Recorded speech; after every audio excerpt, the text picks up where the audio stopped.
This is Leafs Morning Take with Nick Alberga and Jay Rosehill. Now we've got a fight started here right off the bat with Rosehill. 30 minutes of live, nonstop Leafs talk starts now.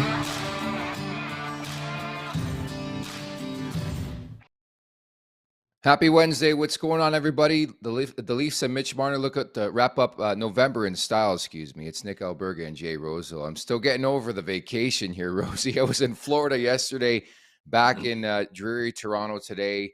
It's overcast. It's raining, but we're feeling good. How are you today? Hey, everyone stumbles and staggers and slurs a little bit after a trip to Florida, so don't feel bad, buddy. Yeah, pretty much it. I'm in one right now. No, I'm good to go. It was a late night, late arrival back home, but good to go for today's show, and certainly a lot to talk about with Mitch Marner and the Leafs getting set to host the San Jose Sharks.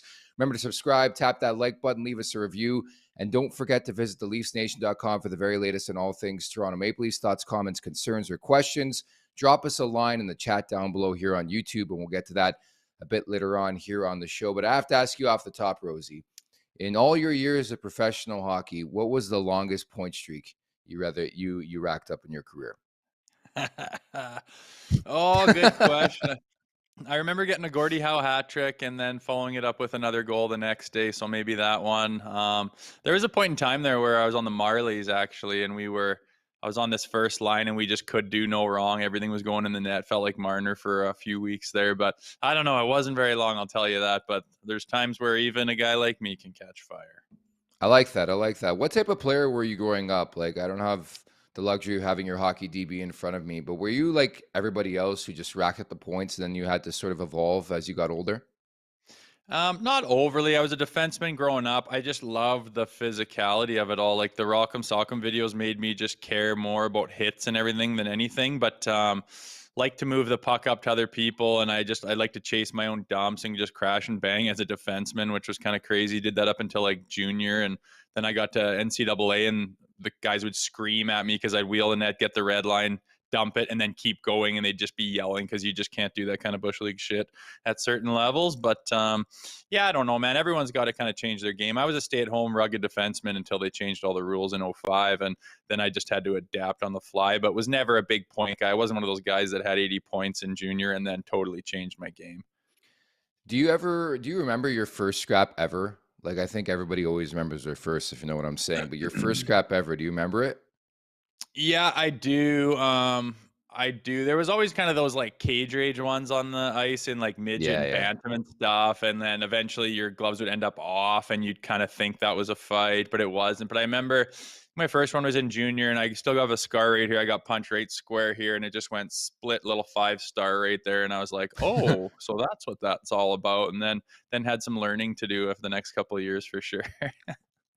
That's the best part about being a fan or just watching the game in general is like, I think until you've been punched in the face, you can't bitch and complain about somebody not wanting to fight, right? Like that always is the conversation in this market. Does Matthews need to stand up for himself? Does Mitch Marner need to stand up for himself? I think until you face and actually feel what it feels like, I think you can't have a comment on it, at least in my opinion. Yeah, for sure. If you've never done it, it's kind of like you can't be judging for sure. But yeah, I don't know. It's like I always watch a guy go into a fight and you can tell if a guy's like scared or unconfident or trying to stay away. And it's like, oh boy, that's not going to go good for that guy. Where when a guy just goes super offense and just super aggressive and jumps in there, it's like, that's your best chance, right? So it's not a thing to do when you're tentative or worried about it. You got to go in. If you're going to go in and drop your gloves, you got to go both feet in and just give her. It's the best chance not to get hurt and not to get hit. But I've seen it so many times where a guy's really hesitant and it doesn't usually work out well for him. Man, I was at an OHL game back on Friday, Sault Ste. Marie Greyhounds. I had to check out what was going out there because everybody from the Sioux and the Maple Leafs. No, I'm kidding. One of my best friends coaches there, but they were in Mississauga, and there was actually a couple really, really good scraps. One of them was actually Owen Beck, who had a really, really good preseason with the Montreal Canadiens, went in last year's draft. I didn't even know this kid can chuck him, but pretty much somebody just hammered him, and it was a clean hit, but he just gets up and pumped the wheels off this guy. Like, I felt bad for this kid because he skated off after the fight, just a bloody mess. And I think what happened is he didn't realize what he got himself into. And credit to Beck, like he defended his own territory. And I guess that's what happens when you're a highly touted prospect. You're a Montreal Canadian. You stand up for yourself. He's one of the better players in the OHL. But I was really, really impressed because Number one, the hit was clean, but number two, the response was even better.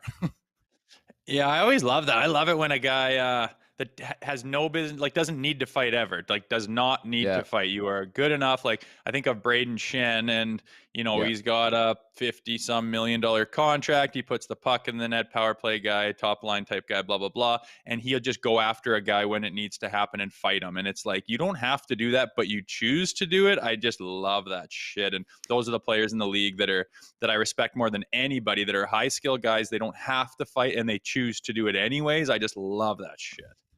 So shout out to Owen Beck. He beat the wheels off that guy. I felt sort of bad for him, but the kid did come back, and so did Owen Beck. So it was a nice game to see. Sault Ste. Marie ends up winning that game, by the way. Speaking of tonight, though, the Toronto Maple Leafs, the San Jose Sharks. Let's get over the boards. So the biggest question of tonight, Rosie, does Mitch Marner tie the point streak record? Ooh, good question, dude. I mean, it's one of those things, dude, where it just goes on. It's not hard to get number 8 or number 12 or number 15. And then you get the one big one where it actually happens. It's probably the first time he actually really kind of thinks about it and tries. I kind of think he will. I think he'll do it with an assist. And I think he gets it done. But it is one of those things where it's like you can do all that, and then when it enters your brain and enters your thought process, and actually when we've been talking about it for weeks, time to cross that line, it's kind of actually doesn't happen for whatever reason. But honestly, I think that he's just more concerned about getting the win. I think he's going to try to do it. I just hope he doesn't try too hard. Just do what you're doing. You're absolutely on fire. So just do what you do and hope for the best is all you could really do at his position right now, because why would you change anything? I agree, and I actually think the bigger one is on Saturday in Tampa against the Lightning, more so because he would beat the record, right? Tonight's just all Yeah. about tying it. So I think he gets the job done. I think clearly San Jose is an inferior opponent. Having said that, we all do remember that game in late October. Erik Karlsson scored the OT winner, and I was pissed off on these airways, which was par for the course in October. My mood and mentality has changed, as you know, here in the month of November. But I do think Marner gets the job done. Let's not forget, too, we all love the fatigue conversation. San Jose played last night. They blanked the Montreal Canadiens. Kaapo Kähkönen, by the way, could start again in this game, is what we're hearing. I know James Reimer, unfortunately, is banged up right now. But I think all signs point to Marner at least tying this record. I think the bigger one's going to be on Saturday, Rosie. Yeah, for sure. I mean, being at home and just tying the record definitely could get done. I think he's going to get it done with an assist, and then definitely to pass it.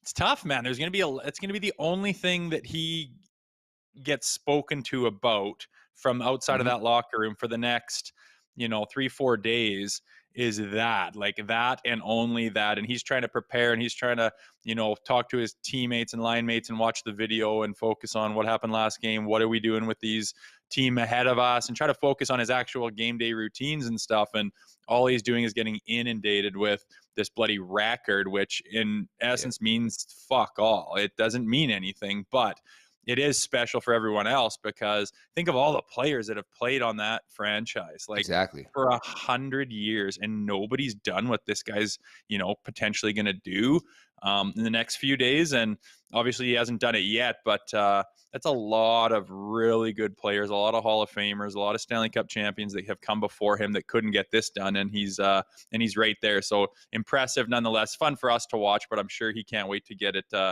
over and done with and behind him. And hopefully he actually gets the record. I'm sure he wouldn't mind it. Believe it or not, I think he has nothing to lose. This team's on fire. They're 10-1-3 in the month of November. They've won 4 in a row, looking for 5. Like, they have an epic 9-game point streak going. He has nothing to lose. Like, I think you just go in there tonight, continue to play their game. And that's sort of the biggest conversation for me is, like, oftentimes, how often do we see in this league where a team or a certain player is chasing something and they try to do too much, if that makes sense? That's probably the one thing I'm looking at in this game. I do think Marner gets the job done. I think they will tee him up a bit, but they can't get, over aggressive in trying to do so. I think we've seen them do that in the past with even Austin Matthews, him chasing history last year, right?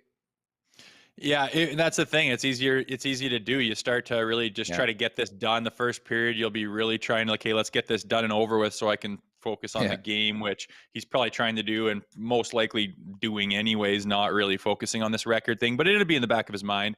And yeah, he would want to he'd want to get this done, and your hope, like you said, you don't try to do too much. Like I said, Yeah. it's not something that he needs to change. He's absolutely on fire. So just do exactly what you're doing. Don't try to get creative. And we've seen him maybe try a little bit too hard, preseason, beginning of the season type things. And when things aren't going well for this team or for him personally, he can kind of press it a little bit too hard, and it leads to like odd plays and kind of too fancy of things, and turnovers especially, which are costly. And I don't see him be doing that kind of shit and changing it up and trying to do too much. He's on fire. Why would you change anything if you're him, right? So hopefully it's not a mental block where he's messing around out there, but I don't see it. Exactly. And I think to your point, like when he's on top of his game, he has the puck all the time, which we've seen as of late. I think it's the little plays that matter. And I think we'll know right away, quite frankly, like in the first couple of shifts, we'll know if this is in his head or not. But I don't expect it to be, honestly. I think there's so much confidence in this team. They're playing so well. It's late November. In the grand scheme of things, as you always like to bring up, does this game really matter? Like if they lose tonight, I don't think it matters that much because they've won so many in a row and they've won so many games and they've racked up so many points. So I think you go for the jugular, and I'm looking forward to seeing this narrative. Oftentimes I don't really praise, players after going personal streaks, and I don't think he's going to it. But I think tonight's all about Mitch Marner, and it should be, Rosie. Yeah, it's a thing that doesn't happen very often, like so many bloody years and so many players, and only two guys have ever done it, and there's a good chance that he could surpass it here. There's no reason to think he won't, but I just expect him to take a little extra time on the power play, maybe stay out there a little longer, really get set up, and those puck battles down low in the offensive zone. I expect him to really be using his body to make sure he comes up with that puck and just really trying to get pucks to the net, set things up. He's going to be really leaning on his stick when he gets chances to bury. And what else are you going to do? Put it this way, they're not playing Boston, they're playing the San Jose Sharks. There will be opportunities, and I get it again. They lost to San Jose in October, but they're not perennial contenders for the Stanley Cup, and they're on the back-to-back. Lineup changes. The Leafs have won 4 in a row, a 9-game point streak, 7-0-2 in that stretch. San Jose, of course, coming off that win against the Montreal Canadiens on Tuesday night, so they're feeling relatively good. The expectation is there that Nick Robertson could enter back in for Dennis Malgin. I want to ask you this. Are they handling Nick Robertson the right way, Rosie? Yeah, it's hard to say, man. You kind of wonder like what the internals are like in that locker room with him, and what's he like in his conversations with the coaches and the GMs and everything else that's going on. Is he confident? Is he ready? Is he frustrated? Like, how's he handling everything? And you do feel a little bit of frustration for him, because there's been times where he's been explosive and been a guy who like needs to be in this lineup, and then other times it's kind of like, he's non-existent. But you could go through this lineup and pick out tons of guys that look non-existent all the time, right? So I think they're taking the opportunity. I mean, when do you change the lineup on a 9-game point streak? I think you do it when, like you say, it's not the biggest game in the world. You're playing the San Jose Sharks, and you want to get this guy some ice time. You want to get him a game in. You want to get him some touches. You want to bump that confidence up. Hopefully you can find something with somebody.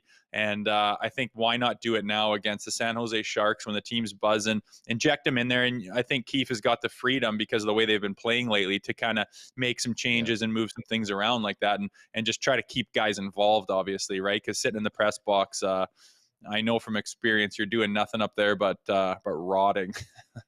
Yeah, and eating the popcorn, right? We've discussed this earlier in the season. The popcorn at Scotiabank Arena is bar none some of the best popcorn in the league. So at least he has that going for him. But I don't know, like I'm a little confused with the way they're handling this, and more so because at this point, he's not going to be a bottom 6 guy for you. And if you don't think he's the answer in the top 6, then where is he in your lineup? And I just think a player like Nick Robertson, needs that confidence. Like a perfect example is Shane Wright, sent back on a technicality to the American Hockey League right now, and he's ripping it up. I think you have to find a way to get Robertson and get that confidence going. But I think you also have to understand and comprehend that you have to handle him correctly too, and the fact that he's a younger kid.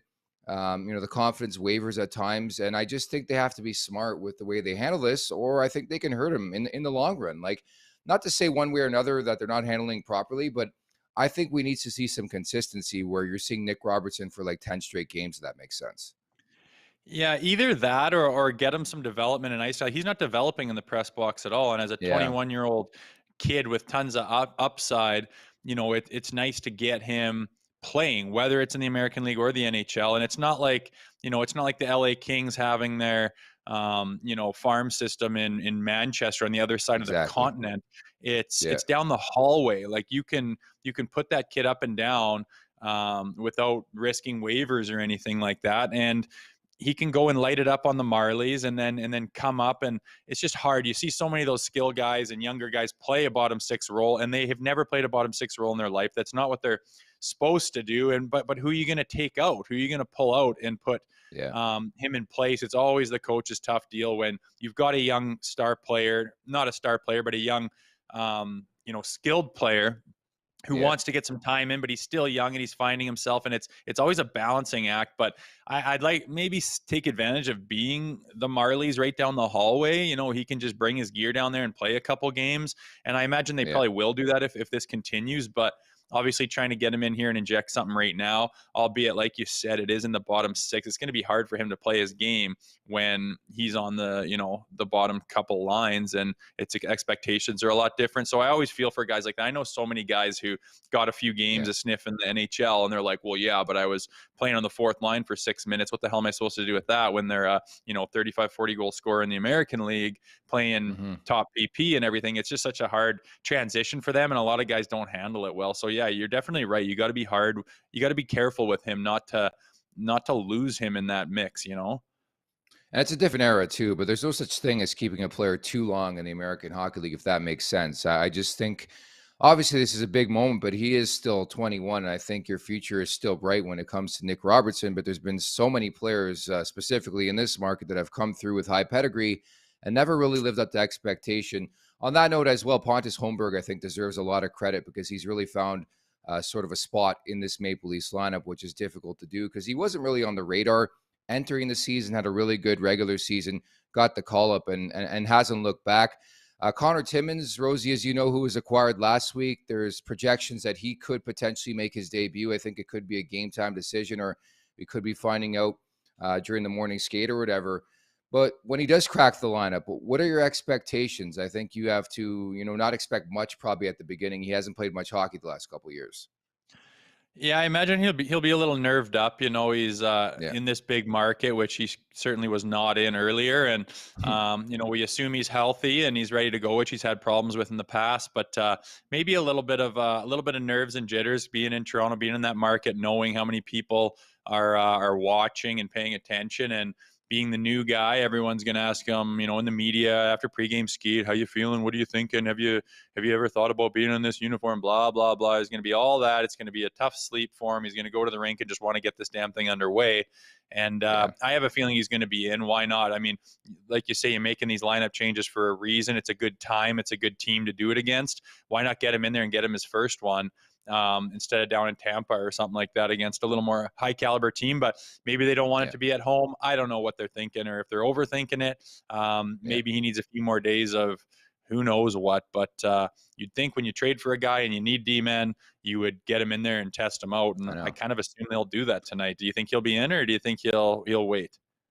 Yeah, I think he will, but I think the one thing on their minds is like the play of Mac Hollowell, right? And again, another guy who really wasn't on the radar, but again, we just talked about it with Nick Robertson.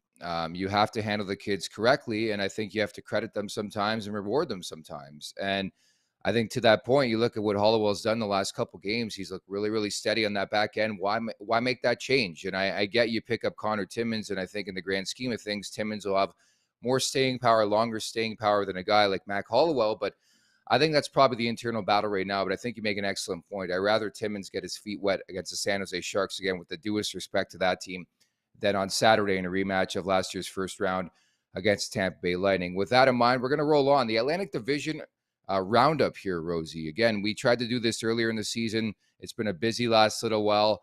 I think it's always important to check in on the standings in the division. And I made the joke the other day that the Leafs never gained ground on the Boston Bruins. And you look there, the Bruins are an absolute wagon, 19-3 on the season. Any of those teams surprise you where they're at so far in this season? For me, there's one glaring team, and that's the Ottawa Senators.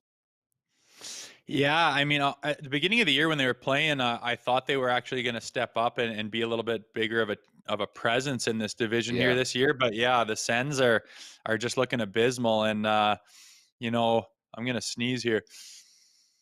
There you go. It's all good. But yeah, I know Got what her. you're saying. Bless you, bless you. I'll pick it up so you can recover here. But live YouTube, what are you going to do? I just think when you look at Ottawa, there's just unrealistic expectations, specifically on the back end. I know Talbot got banged up.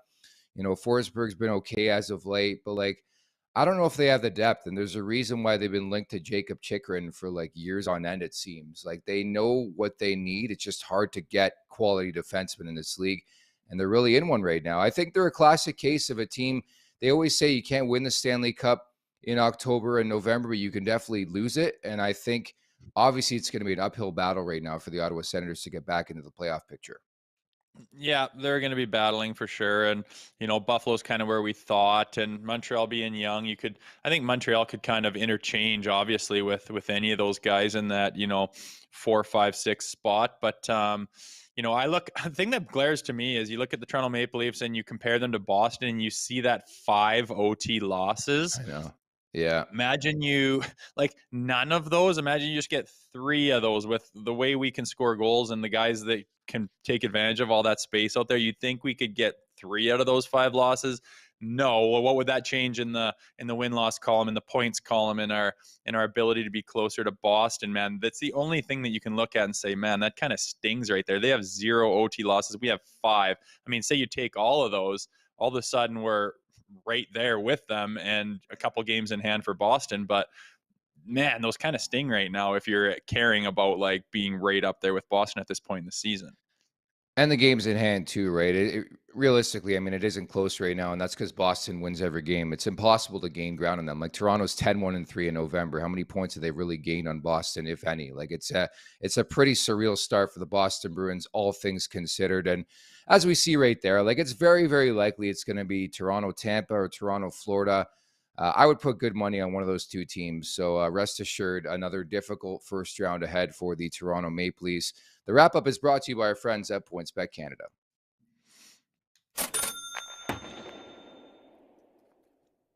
So unfortunately, Rosie, you took the L last night. That was a tough one, like a classic trap game, wasn't it?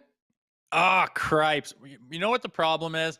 I didn't realize the Flyers were going to come out and play Broad Street Bullies hockey. We got 2 dust-ups in the first 10 seconds of the place to set the tone and show that we're not lying down and dying. Fuck, if I knew that, I wouldn't have gone so hard on them. But, yeah, betting on sports is difficult, man. And, I mean, I wasn't even close. I take the puck line on the Islanders, and they lose the goddamn game. So, tough one, but it's always easy to bet in hindsight because Yeah. you would Yeah. have taken puck line on the or money line, anything on the Flyers. How do you know they're going to bust out of a 9-10 game slide right there? And in my mind, they did it with some fisticuffs to start off and let everyone know they're not dying over here and they're not backing down. But tough one. Can't for go sure. wrong. Can't go wrong with that. They end the losing streak, and unfortunately, the losing streak begins for Rosie. Now 1-1 on the season. So for today's bet, I will stay consistent with the hype going into this game. It's all about Mitch Marner. So please, I would like the over 2.5 shots on goal for Marner, looking at -110 here on PointsBet Canada. 11 shots on goal in the past 2 games. I think I could even look at an anytime goal if you want some plus money on the board, +160.